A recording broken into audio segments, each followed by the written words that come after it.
이번 영상에서는 컨커런시라는 개념에 대해서 얘기해 보려고 합니다. 컨커런시를 한국어로 표현하면 동시성이라고 표현할 수 있습니다. 이 동시성이라는 거는 어떤 작업을 동시에 여러 개 수행하는 것이라고 말할 수 있겠습니다. 동시에 여러 작업을 수행한다는 것을 다른 말로 표현하면 작업을 병렬로 수행할 수 있다, 이렇게 표현할 수 있겠습니다. 다트에서는 이렇게 여러 가지 작업을 한 번에 수행할 때 컨커런시라는 개념을 활용합니다. 병렬로 여러 가지 작업을 수행하는 방법은 컨커런시만 있는 건 아닙니다. 다양하게 존재하는데 다트에서는 컨커런시를 활용한다, 이렇게 이해하시면 되겠습니다. 컨커런시라는 개념을 이해하기 위해서 몇 가지 우리가 용어들을 좀 살펴보고 가겠습니다. 작업을 동시에 수행한다는 것은 여러 개의 두뇌가 한 번에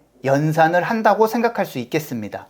자, 컴퓨터에서 두뇌는 뭐죠? CPU가 되겠습니다. CPU는 여러 개의 코어로 나뉘어 있습니다. 이거는 물리적으로 실제로 나뉘어 있어요. 그래서 여러분의 노트북 같은 경우는 4코어, 8코어, 16코어 이렇게 부르죠. 그거는 코어가 4개, 8개 이렇게 있다는 뜻입니다. 그 말은 8개의 작업을 동시에 수행할 수 있다는 말이기도 합니다. 아주 물리적으로만 얘기를 해본 거예요. 그럼 실제로 CPU가 이렇게 물리적으로만 동작을 하느냐? 그렇지 않습니다. CPU가 연산을 수행하는 단위를 스레드라는 것으로 나누어서 처리를 하게 되는데요.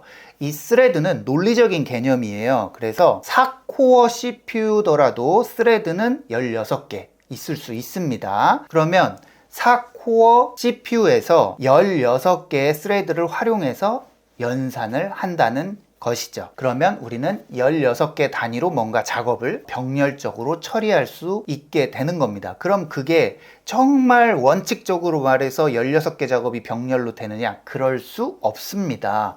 왜냐하면 코어는 4개 또는 8개 이렇게 스레드보다는 개수가 적거든요. 하지만 사람이 느끼기에는 거의 동시에 진행되는 것처럼 진행이 됩니다. 워낙에 빠르게 스위치가 발생하면서 진행이 되기 때문이죠.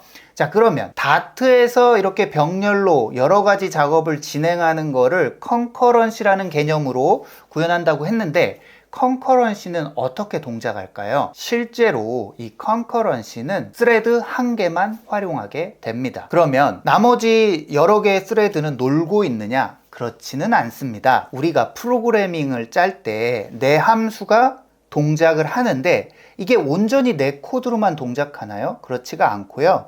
IO라는 걸 발생시킵니다. OS에게 뭔가 작업을 떠넘겨요. 뭐 네트워크 통신이든 파일에 뭔가를 쓴다던 뭐 이런 식으로 OS에게 작업을 떠넘기는 부분이 있습니다. OS에게 내가 네트워크 통신을 요청을 했습니다. 요청을 한 그 이후 과정은 OS가 담당하잖아요.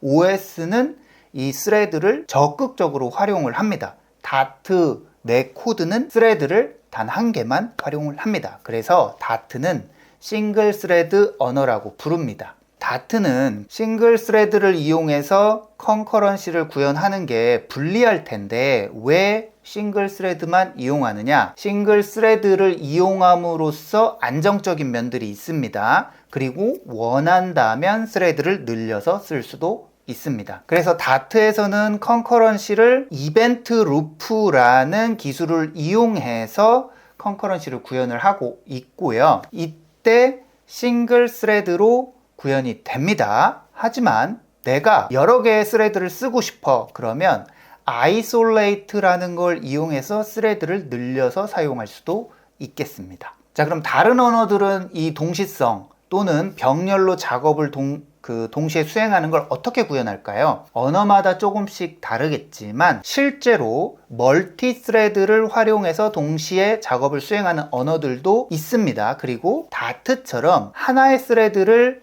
적극적으로 활용해서 필요할 때만 스레드를 늘려가는 그런 형태의 언어들도 있겠습니다. 자바는 멀티스레드로 제가 알고 있고요.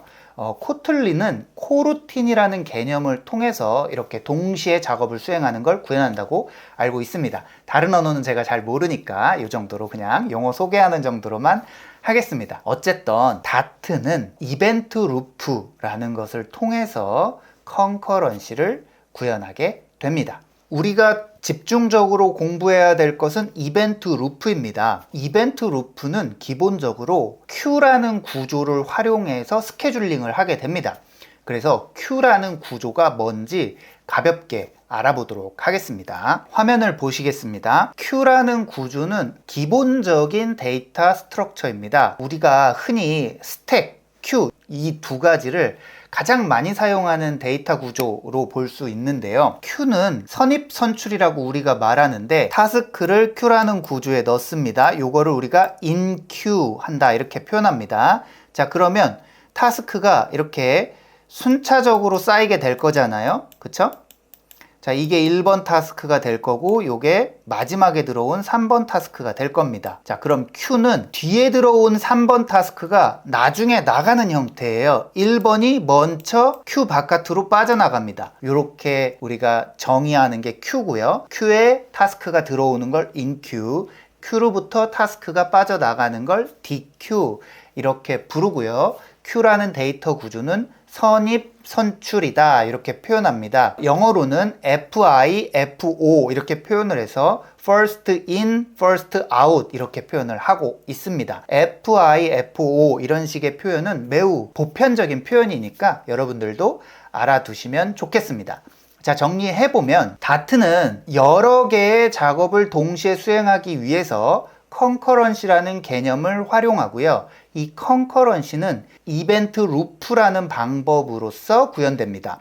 자, 이벤트 루프는 Q라는 자료 구조를 활용해서 스케줄링을 하게 됩니다. 다트가 구현하는 컨커런시 개념을 간단히만 소개해 봤고요. 다음 영상에서 이벤트 루프가 어떻게 돌아가는지 더 자세히 알아보도록 하겠습니다.